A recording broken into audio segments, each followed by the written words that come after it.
Iya, oke guys, baik lagi sama gue ya, karena data gak bisa bohong ya. Oke, sekarang tuh Kamis, 1 Agustus ya, kita mau merayakan kemerdekaan 17 hari lagi. Oke, IHSG dalam posisi naik ya, karena eh sentimen The Fed itu udah kasih sinyal hampir positif ya. Dia bakal pangkas suku bunga bulan depan gitu ya. Buka peluang bulan depan ya. Ya, di September ya. Jadi ya itu lagi kan ada banyak investor yang pahamnya kan buy on rumor ya, sell on news. Jadi ketika udah ada rumor bahwa The Fed mau turunin suku bunga bulan depan, udah banyak yang pasang posisi sekarang ya. Makanya ini udah pada pasang posisi ya, banyak investor masuk. Ya, lihat ini BMRI naik gede banget. Gila ya, BMRI bisa naik 6% tuh gila. BRI tadi naik 1%, BRI wajar, agak susah nanjak, wajar ya. Tapi nggak masalah. Barang ketika lagi belum naik John, itu saatnya lu akum gitu loh. Ya, di saat orang lagi tebar fir banyak itu saatnya akum. Bukan nanti pada saat hijau lu ikut FOMO gitu. Kalau menurut gua ya. Itu serah aja sih ya. Oke. Gua hari ini pengen bahas laporan Q2 2024-nya BMRI, ada WNTR ya, kita bahas yang bagus-bagus aja.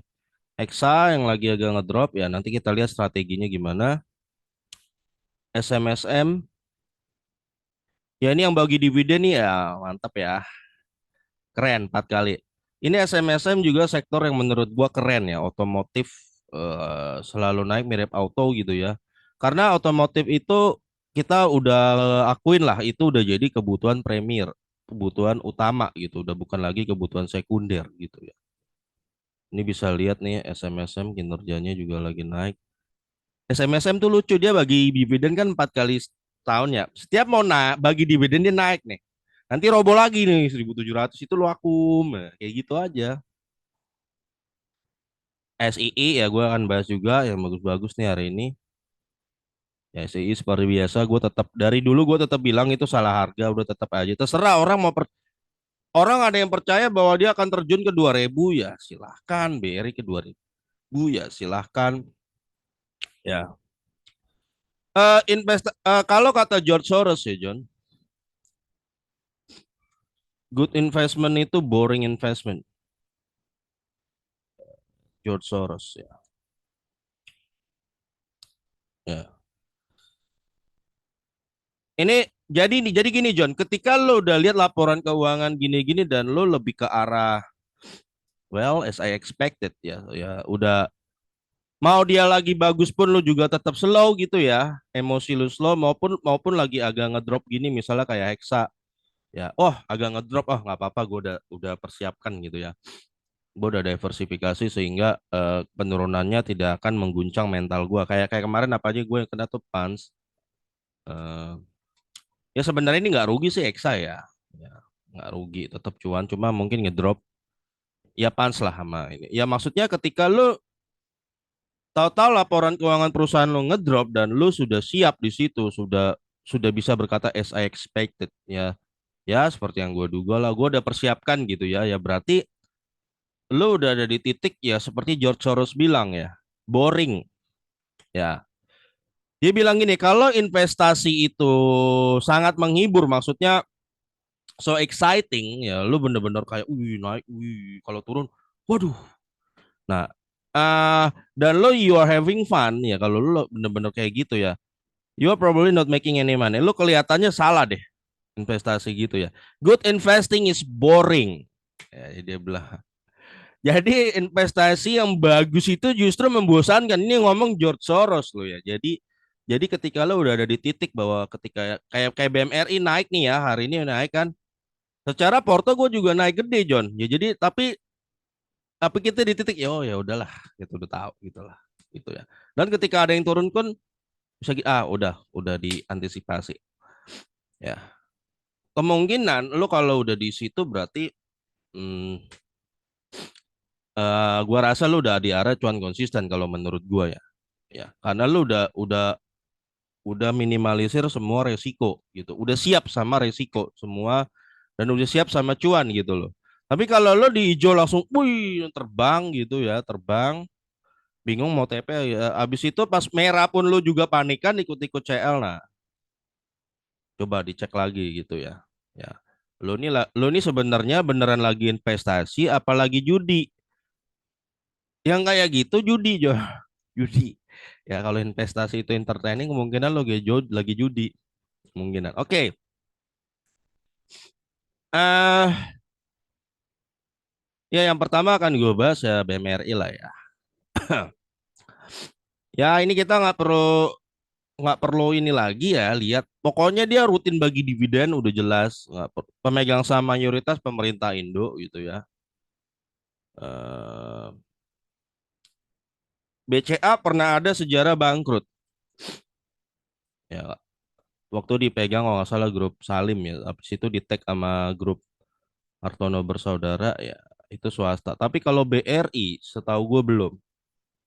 Mandiri ini dulu gabungan bank-bank yang bermasalah ya, akhirnya dilebur jadi Bank Mandiri dan sampai sekarang kinerjanya makin meningkat gitu ya. Jadi ini bank punya pemerintah, apalagi Big Bank itu pengawasannya beda John ya. Nggak kayak lo ngawasin bank-bank BPR yang banyak bangkrut gitu ya. Jangan disamain John ya, ngawasnya beda. Kalau kita lihat BMRI ya, kita bisa lihat dapat 148 jauh lebih gede udah jelas daripada kuartal lalu di total sama sorry tahun lalu sama kuartal lalu pun lebih gede ya. Nah biasanya BMRI nanti gede di bulan Desember nanti lihat aja. Oke untuk sementara ya dia akan potensi ini paling apes lu dapat 569 IPS. Kalau dia bagi 60% lagi 569 kali 60% maka dividennya Bank Mandiri. Kayak gini gua nggak perlu cek histori dividen lah Johnnya udah pasti ini. Udah clear. Selalu bagi. Paling apes 341 sih. Ini paling apes ya, tapi feeling gua lebih gede lagi. Ya oke lah kalau 341 di harga sekarang, maka lo masih dapat yield 5% ya. Masih oke. Ya, masih oke. Dan harga warasnya untuk saat ini ya, dividennya 3.410 sampai 6.820. Nah, ini untuk saat ini ya, 6.820. Ya ini agak deket-deket pucuknya nih. Ya, untuk BMRI. Biasa perbankan orang berani sih masih ngambil sampai yield 4% itu masih berani biasanya. Nanti nih lihat, nanti lihat ketika The Fed sudah turunin suku bunga, ya otomatis ekonomi akan menggeliat lagi. Eh, Doain aja. Ya. Jadi BMRI masih di harganya nggak John? Masih ya. Ya. Ini harga warasnya BMRI untuk saat ini. Oke, dapat jadi 5%. Selamat buat yang pegang Bank Mandiri. Hari ini lu juga naik 6%-an ya. Gila. Oke, saham kedua yang pengen gue bahas adalah UNTR ya. UNTR. Ini pemegang saham mayoritas ASII ya. Kita lihat kinerjanya ya naik 1.336 ya. Memang lebih kecil dari tahun lalu kalau di total ya. Tapi masih ya sesuai prediksi lah namanya bisnis pasti naik turun ya. Normal menurut gua ya. UNTR ini dan potensi tembus dia 5.111. Oke, kita cek dulu dividen history UNTR. Memang dia tidak segede baginya mungkin tidak segede Hexa atau gitu ya, tapi pernah tuh yang kemarin yang dapat 30% ya setahun lalu apa tuh ya. Dividen lo kumpul-kumpulin aja John, beli barang yang bagus dividennya itu lama-lama kayak bangunan tuh jadi bangunan yang kokoh buat lo tuh. Jadi nanti market crash datang lu gak terlalu terasa ya. Ya, ya enaknya saham gitu kadang-kadang ada kagetannya kayak WNTR waktu itu kasih yield 30% gila Pak ya, tapi itu sekali-sekali doang. Yang kan juga kasih 6.000 nah, yang ini nih, yang 6.000 nih gila nggak? Cuan kotos-kotos lo di situ. Nah, tapi habis itu ya back normal lagi dong. Masa dia mau ngasih cuan gede mulu nanti bangkrut perusahaannya kan? Oke, ini dividen historinya WNTR ya. Dia udah bagi lama banget ya, Jun. Coba kita buka lagi. Teret.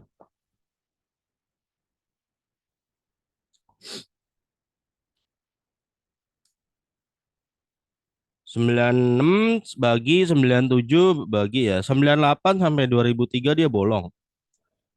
2004, 5, 6, 7, 8, 9, 10, 11, 12, 13, 14, 15, 16, 17, 18, 19, 20, 21, 22, 23, 24 ya. Iya, jadi dari tahun 2003 ya. Ini sudah fix 21 tahun UNTR tidak pernah bolong bagi dividen. 21 tahun loh John, gila. Jadi investasi itu kita tidak gambling John, tidak cap-cip-cup, tapi kita melihat masuk di sebuah perusahaan yang historinya 21 tahun nggak pernah putus bagi dividen. Menurut lo mungkin nggak perusahaan kayak gitu tiba-tiba lo beli hari ini besok gocap? Kecil kemungkinannya gitu loh ya. Jadi kenapa banyak orang nyangsang di perusahaan gocap ya itu belinya ngasal, nggak dianalisa ngasal, ngasal ke kunci digocap ya udah, lu belinya ngasal. Tapi kalau lu beli ceknya jelas, data historinya jelas, ya gimana ceritanya lu 21 tahun perusahaan bagi dividen besok ke gocap? Kan kecil kemungkinannya ya. Gue liat di grup FB tuh lagi pada ribut tuh, mana yang bener technical, oh, lebih baik trading apa investing gitu ya. Eh, Kalau gue gini aja John, Porto kan lu sendiri yang ngerasain gitu kan. Kadang tuh ada orang John ya, orang itu dia emang kepribadiannya agak terganggu, memang gitu John. Kalau kalau udah sering di dunia nyata gitu ya, ada orang gitu ya gangguan kepribadiannya ada namanya apa sih? Ya dia merasa gue paling pinter, pokoknya gue paling pinter. Kalau gue los, nggak mungkin, gue nggak mungkin salah. Emang kayak gitu John, ada orang kayak gitu. Gue nggak mungkin salah di dunia ini, gue nggak mungkin. Teknik gue udah bener.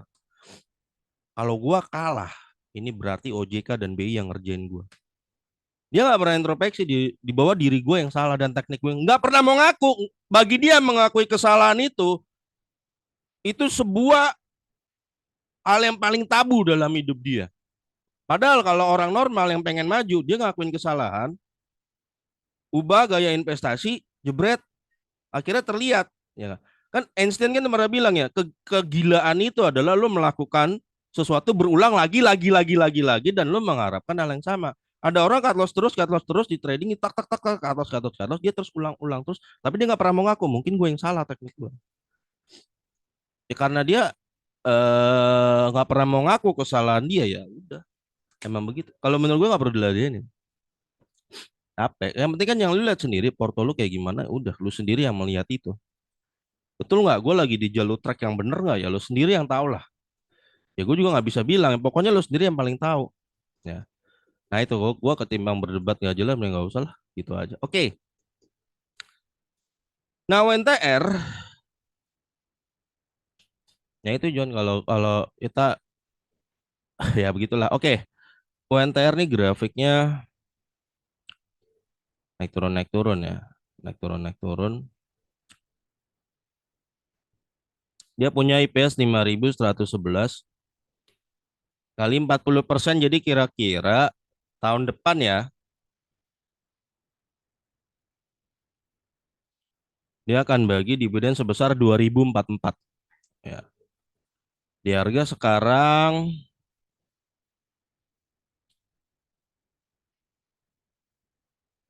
ya lo akan dapat ya 8% ya. Ya, worth it. Gede. Ya. Jadi tetap gede, memang lo gedenya tidak sampai di atas 10%, tapi ini udah keren menurut gue ya. Diversifikasi tetap penting sih menurut gue John ya. Tetap penting.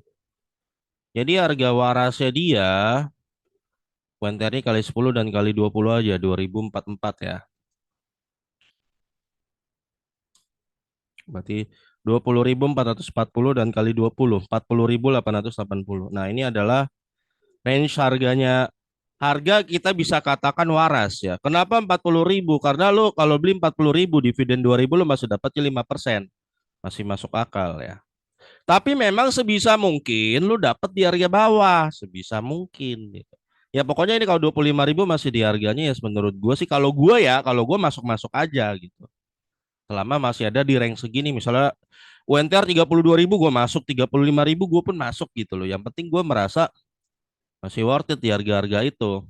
Ya namanya kalau harga floating gain floating loss ya pasti ada masanya floating loss ya itu adalah sesuatu yang harus lu hadapin John, nggak bisa lari lu. Gimana lu manajemen itu ngontrol pada saat posisi lu floating loss. Kalau lu dikit-dikit floating loss lu cut loss cut loss cut loss ya susah. Ya tapi gua nggak tahu ya mungkin aja ada trader yang benar-benar jago gitu ya. Yang bisa nekel itu mungkin aja ya. Tapi biasanya kalau dia bener-beneran jago dia nggak bakal bagi ilmunya juga sama lu. Kalau dia emang beneran jago ya. Ya, ada ilmunya. Oke, UNTR jadi di range segini ya. Gue tadi lupa cek lagi dernya ya atu-atu. Nanti lo cek sendiri aja John ya. Bisa di RT paling bawah ada kelihatan dernya kok. Nah, Hexa ya lagi ngedrop ya 111. Ini kelihatan tadi udah lumayan yang banyak cut loss ya ada ya pasti ada lah biasa orang. Nah, tapi gue tetap ingat pernah kejadian nggak Hexa IPS cuman cepet ya pernah nih 2021 pernah atau cepet ini 2022. Tapi tahu-tahu Q2 3 4-nya melejit. Nah, gitu. Nah, itu John. Jadi, nah makanya gue tetap bilang ya, kalau gue lebih baik, misalnya lu pengen nyari perusahaan yang dividen yieldnya gede, gue punya 50 juta gitu ya. Gue pengen nyari yang 10% ke atas. Gue ketimbang all in 50 jutanya ke Hexa, lebih baik gue pecah. Misalnya jadi 5. Tapi kinerjanya mirip-mirip yieldnya ya. Misalnya gue pecah 10 juta ke Hexa. Kalau gue gitu John, 10 juta ke Games, 10 juta BSSR, 10 juta PTBA. Ya. Ini gue ngincer mau yang yieldnya gede nih, terus 10 juta lagi apa misalnya yang gede tuh TMG mungkin ya. Ya. Nah, gue ketimbang masuk 50 juta di Hexa gitu ya. Gue lebih baik gue pecah begini. Kenapa? Kenapa gue bilang begitu? Karena kalau ini gue udah rasain sendiri, gue di total begini sama aja dapatnya. Dividennya sama aja gedenya sama ketimbang ketika gue masuk all in sama. Ya karena lu ngincer dividen bukan cap gain. Ya, bukan capital gain. Kalau lo ngincer dividen nggak masalah lo pecah begini. Nah, ada keuntungan lo pecah begini, John. Kalau misalnya nanti tiba-tiba si heksanya begini, psikologi lo nggak terlalu kena gitu loh. Jadi lo bilang, oh ya udahlah, ini mungkin namanya lagi bisnis lagi sepi dikit masalah ya. Soalnya sininya lo lagi naik, sininya lagi naik, sininya lagi naik. Ya gitu, John. Maksud gua begitu. Ketimbang lo masukin all in langsung begini. Tapi terserah ini kan advice dari gua gitu loh. Sehingga kalau nanti ada kejadian kayak begini lo tidak psikologi lo nggak kena. Kalau psikologi udah kena orang terpancing buat cut loss apalagi nanti lu kalau baca stream Stockbit kan wah, semuanya isinya fear kan waduh lo ayo lo ya lo kalau lo porsi lo all in di situ ya makin tergoda lo untuk cut loss gitu loh. Ini kalau dari gua. Yang penting kan yang dividen yieldnya sama kan gede-gede kan, mirip-mirip yang nggak masalah. Demikian juga di perbankan ada BRI, ada BN. Contoh, Bank Mandiri hari ini naik 6%. BRI cuma 1%. Meskipun sama-sama perbankan big bank, mereka sektornya beda. Tetap lo perlu diversifikasi. Kalau menurut gua begitu. Nah, tapi kan ada orang yang all in BRI aja ya, nggak apa-apa juga. Asal lo tahu resiko aja sih. Ya. Nah, Hexa nanti dia bagi dividen di bulan 10 ya, Oktober. Doain aja dia bagi ya John. Tapi setahu gua Hexa itu rutin bagi. Coba kita lihat ya. Tahu gua. Hexa itu rutin bagi dividen. Gua kemarin masuk barengan. Jadi bawa duit waktu Hexa sama Games itu gua masuk banyak. Gua pecah dua waktu itu. Lagi dapat rezeki. Pecah jadi dua. Nah Gamesnya naik gede. Ya Hexanya ya lagi begini ya nggak apa-apa. Nanti kan tunggu dividen aja gitu kan. Gamesnya gue udah dapat dividen juga kemarin. Terus kita lihat dulu ya John. Supaya penenang dulu nih, takutnya kan orang ya gitulah John namanya di bursa ya. Hexa ini udah tahun 95 John. Gila gua masih main main kelereng, main Sega dulu. Dulu kita game main Sega. 95, 96, 97 bagi 98 sampai 2001 bolong wajar lah Krismon lah ya. 2002, 3, 4, 5, 6, 7, 8, 9, 10 ya. 11, 12, 13, 14, 15, 16, 17, 18, 19, 20, 21. Corona aja bagi 22, 23 ya. Ya, 23. Jadi nih Hexa John udah dari 2002 ya. 21 tahun lebih nggak putus bagi dividen. Sama kayak WNTF. Nggak putus. Ya. Nah itu. Jadi menurut gua itu track record yang panjang banget ya. Harusnya sih tahun ini bagi berapa bulan lagi harusnya. Doain aja lah ya untuk Hexa. Dan oke, kita anggaplah Hexa ternyata kinerjanya lagi apes. Seapes-apesnya dia 2024 kena berapa ya? Misalnya kalau benar semua 111 maka tembus IPS cuman 446 gitu ya. 446 ya. Ini paling apes ya 446. Jadi tahun depan kira-kira 446 dikali ya kan bagi dividen 80% kan. Ini paling apesnya John ya. 356. 356 kalau di harga sekarang lu masih dapet yield ya, ini kita ya 5,5% lumayan.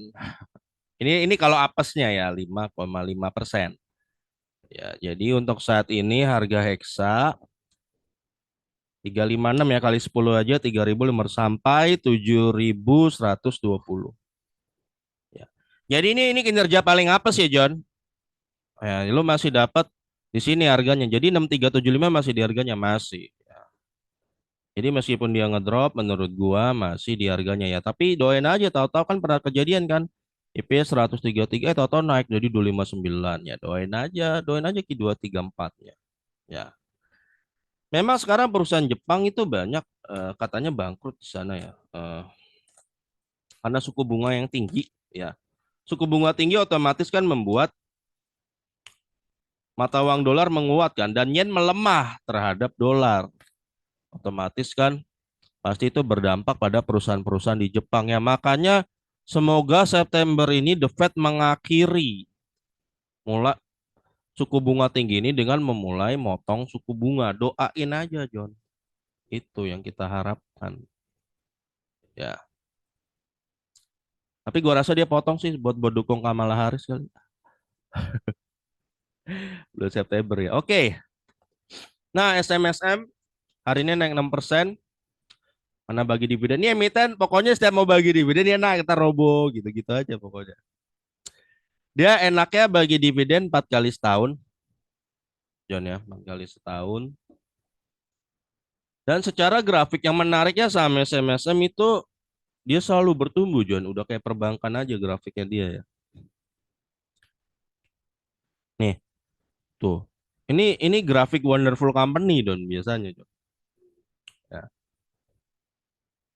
Gue juga udah pelan-pelan diversifikasi ke sini juga. Karena gue tertarik dengan grafiknya mirip perbankan dan rutin 4 kali setahun itu lama-lama makin gede dividen lu John. JSMSM. Ya. Bisnisnya pokoknya radiator Sakura atau apa gitulah. Oke, dia nanti ex-date tanggal 7 ya. Dia bagi dividen 35. Ya. Oke, 35. Dan lu bisa lihat kuartal 2-nya dapat 40 ya. Lebih gede kinerja dibanding tahun lalu. Total nanti mentok dapat 155 ya. Dia kemungkinan tahun depan menurut gua ya, dia akan bagi dividen 130 lebih gede dari tahun sebelumnya ya. 130. Kalau total dia dapat 130, ya, di harga sekarang tuh lo dapat ya 5,9%. Ya. Setara lah lo sama bikin kos-kosan. Ya, lo tapi cairnya 3 bulan sekali. Tapi banyak kos-kosan yang kontrakan juga cuma 3% loh. Ini jarang-jarang juga lo yang dapat bisa ngontrak 6% ya. Tahu gua. Kecuali lo di Morowali sekarang ya. Morowali special case lah. Itu karena orang tambang lagi rame, pekerja di sana otomatis butuh hunian, tiba-tiba permintaan melonjak, hukum ekonomi. Kalau kamar-kamar kosan dikit yang bangun ya pasti harga naik. Nanti kalau suplainya udah mulai normal ya pasti normal lagi. Jadi kasus di Morowali, lu bikin kontrakan di sana bisa dapat yield 13%, itu situasional. Tidak bisa dipukul rata, tidak bisa lu samakan, lu buka di Pulau Jawa, jebret, yang udah rame di mana-mana lo berharap return 14%, 13%, gua rasa agak berat, tahu gua. Jadi menurut gua ini lebih gede daripada lu bikin kontrakan gitu ya.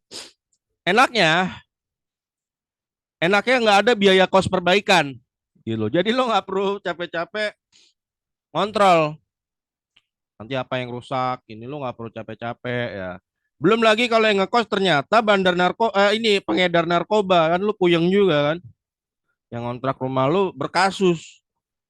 Ngedarin narkoba lah atau dia bikin kasus apa ya kan puyeng juga atau lebih susah lagi lu ketemu pengontrak kagak bayar udah kagak bayar dia dramanya banyak puyeng lu ya di SMSM lu masuk terima setoran 3 bulan sekali sama nggak ada biaya perbaikan dan nggak banyak drama nah lu tinggal pikir aja sendiri enak di mana nah ya harga warasnya kalau dia bagi 130 ya itu SMSM 1.300 sampai 2.600 John. Ya, kalau ini sekarang. Menurut gua jadi ini menurut gua masih di harganya banget ya. Yang nganyam. Ya selamat lah yang dapat di 1.700. Kalau 130 kan dapat 1.700 kan ya lu lebih gede lagi dong. 7,6% lebih gede. Ya, makanya tergantung berapa harga darinya lu masuk. Coba kita cek dividen historinya SMSM ya supaya kita makin yakin aja gitu. Ini perusahaan bukan kaleng-kaleng nggak sih ya kan? Kita kan takutnya masuk perusahaan kaleng-kaleng. Baru IPO udah gocap kan EPA udah RP1 2 tahun dia listing. Nah, itu kan perusahaan kaleng-kaleng gitu kan. Tapi retail kebanyakan senengnya main gorengan senengnya perusahaan kaleng-kaleng John. Gue bingung ya. Orang seneng banget masuk di perusahaan kaleng-kaleng. Ya dividen historinya kita lihat kaleng-kaleng kan ya. ISEA gimana? Katanya ISEA robo lagi hari ini ya begitulah. Ya. Kalau IPO nggak jelas ya gitu. Di main gorengan, lu pelototin naik, lu masuk turun, lu hold tambah turun, lu cut loss baru naik. Itu kan lu udah dikerjain ya silakan aja lu terus dikerjain bandar kayak gitu. Kalau gua mah ogah. Nggak main gua main di saham yang ada bandar yang nggak jelas. Kita lihat, oh ini panjang John dividennya mah. Ya ujung. Tapi orang masih senang tuh main-main di perbandaran ya. 97, 98, 99, 2000 bagi. 2001 aja nggak bagi. 2002, 3, 4, 5, 6, 7, 8, 9, 10, 11, 12, 13, 14, 15, 16, 17, 18, 19, 20, 21, 22, 23, 24. Iya John ya. Jadi ini dari tahun 97 John. Cuman 2001 aja dia nggak bagi. Jadi 97 nih sudah 10, 20, tunggu 10, 26 tahun ya. 28 tahun, 26 apa 27 tahun John ya. Jadi ini 27 tahun cuman sekali doang nggak bagi 2001. Sisanya bagi terus. Nah, berarti kalau lu tahu historinya panjang, kita tahu ini bukan kaleng-kaleng. Perusahaan kaleng, kalau dia bukan kaleng-kaleng, nggak mungkin lo invest hari ini besok gocap. Itu perusahaan kaleng-kaleng namanya. Ya, historinya kan jelas bisa lu cek.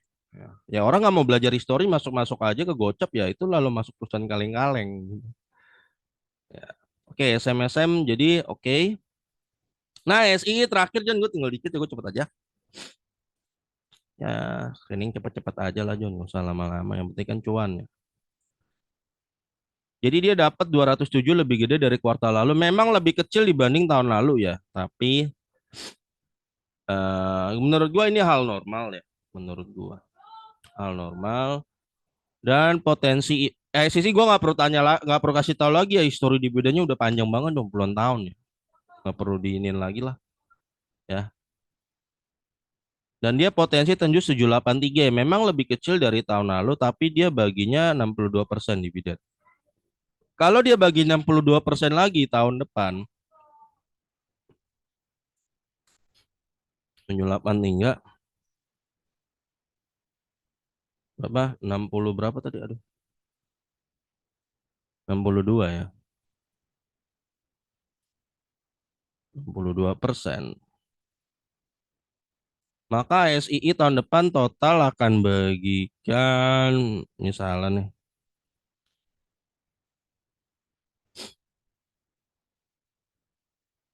485 John. Ya di harga sekarang 485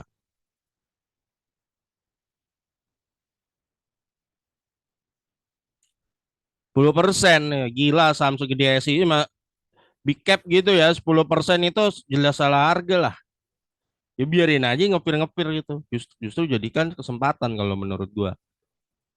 Jadi harga warasnya dia SII ya 4.850 sampai 9.600 9.700 John. SII baru mahal kalau bersih tinja sekarang ya 9.700. Ini jelas nih di range bawah ini harganya dia. Masih di bawah batas bawah malah 10%. Big cap loh ya. Ini big cap loh John ya. Bukan kaleng-kaleng ya. Wah, tapi kan isunya kan seperti biasa, isu wah BYD nih akan menghancurkan SII. Kalau lu cek SII ya, ini udah jelas ini udah lebih gede itu dari 2021. Gua rasa IPS di bawah tahun 2020 ya udah lebih gede sekarang. Artinya ada pertumbuhan. Ya, menurut gua sih ada pertumbuhan. Dan DPR-nya mulai membaik nih. Harus ini kabar gembira. Lu dapat di harga bawah, bukan malah lu malah takut ya gitu. Tapi ya gitu John, memang kalau lu berhasil masuk di saat orang takut, mostly pada takut dan lu masuk situ ya udah. Lu nggak ngikut arus. Lu udah yakin apa yang lu beli. Ketika orang udah yakin apa yang dia udah beli, John, ya. Ketika merah hijau gini pun lu ya berkata ya saya expected, udah gua duga. Ketika lagi turun pun lu tahu yang lu beli gitu ya. Oh ya udahlah. Gua udah diversifikasi ya namanya bisnis ya begini wajar ini adalah resiko bisnis. Lu adalah owning sebuah bisnis, owner sebuah perusahaan ya wajar. Lu harus siap terima resiko. Ya, owner sebuah perusahaan meskipun porsinya kecil gitu ya. Tapi tetap lo owning sebuah bisnis. Ya iya lo owning dong. Dia bagi dividen aja transfer ke rekening lo. Lo harusnya tersanjung dong ya. Lo owner betul meskipun lo cuma punya 0,00 berapa persen. Tapi nggak berarti lo cuma punya gitu besok-besok lo bisa merintah satpam ya John. Nggak bisa John. Enak aja lo. Lo bukan pengendali coy. Kecuali lo mungkin udah 5%-an boleh lah. Ya lo masih kecil ya. Ya tahu diri aja maksud gua. Tahu diri. Oke John gua rasa gitu aja John. Cuma next aja yang lagi agak menurunnya cukup parah, tapi masih di harganya. Itu untungnya masih di harganya. Itu aja. Oke, John. Sampai ketemu lagi video gue berikutnya karena data nggak bisa